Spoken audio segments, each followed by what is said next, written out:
గత వారం ఢిల్లీ రాజధాని వీధుల్లో ఏం జరిగిందో మనందరం కూడా చూసాం.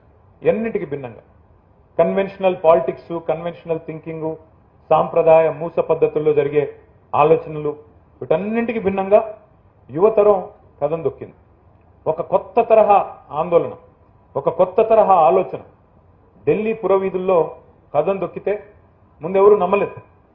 ప్రభుత్వం మాత్రమే వనకలేదు, ఒక రకంగా చెప్పాలంటే మీడియా కూడా చెమటలు పట్టించింది.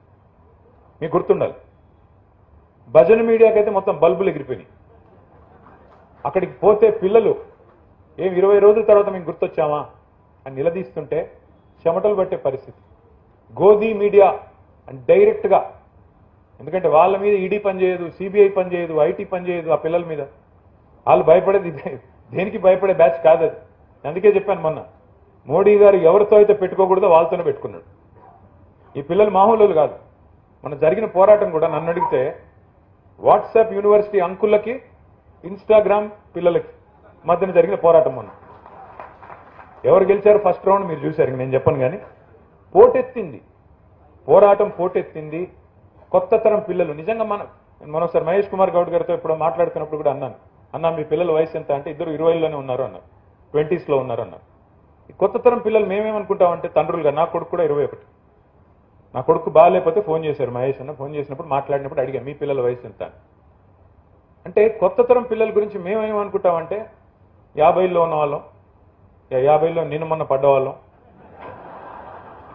ఇంకా 50 అంటే కొద్దిగా జీర్ణం కావట్లేదు, అందుకే ఏమనుకుంటామంటే వీళ్ళకి సోయి లేదు, దేశం మీద పట్టింపు లేదు, సమాజం మీద అవగాహన లేదని మేము అనుకుంటాం.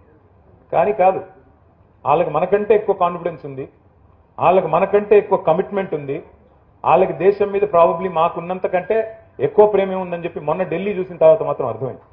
ఎందుకంటే పత్రికలు పట్టించుకోలేదు, ట్రెడిషనల్ మీడియా పట్టించుకోలేదు, ఆందోళన ఛానళ్లు చర్చ పెట్టలేదు.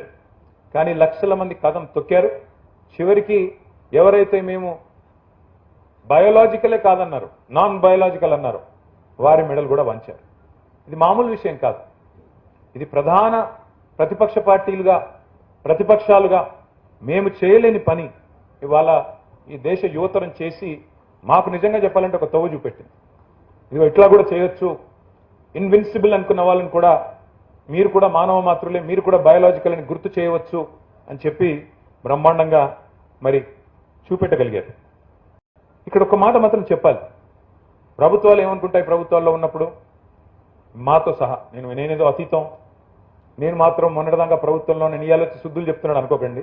ఎవరైనా ప్రభుత్వంలో ఉన్నప్పుడు మీడియా మేనేజ్మెంట్ చేస్తే చాలా వరకు ప్రజల్ని, పర్సెప్షన్ని మేనేజ్ చేయవచ్చు అనే ఒక అభిప్రాయంలో ప్రభుత్వంలో ఉన్న వాళ్ళు ఉంటారు.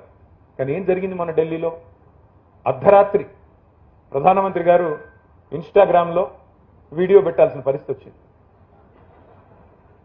అంటే సోషల్ మీడియా, కొంతమంది మిత్రులు మాట్లాడుతూ సోషల్ మీడియాలో మహేష్ గౌడ్ గారు కూడా అన్నారు, ఫేక్ న్యూస్ కూడా కొన్ని హద్దులు దాటపోతే బాగుంటుంది సోషల్ మీడియా అన్నారు.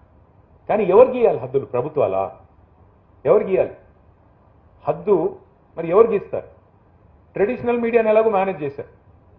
చివరికి ఇక్కడ మేము రాస్తాము మీ మీద వార్తలు, అప్పుడప్పుడు పాజిటివ్ రాస్తాం, అప్పుడప్పుడు నెగిటివ్ రాస్తాం, ఉన్నవి ఉన్నట్టు రాస్తాం, కానీ యాడ్స్ మాత్రం ఆపకండి అని అడిగే పరిస్థితి వచ్చిందంటే పరిమితులు, స్వేచ్ఛకి హద్దులు పెడితే ఇంకా అది వాక్ స్వాతంత్రం ఎట్లా అవుతుంది, అది స్వేచ్ఛ ఎట్లా అవుతుంది? స్వేచ్ఛకు పరిమితులు ఉండకూడదు.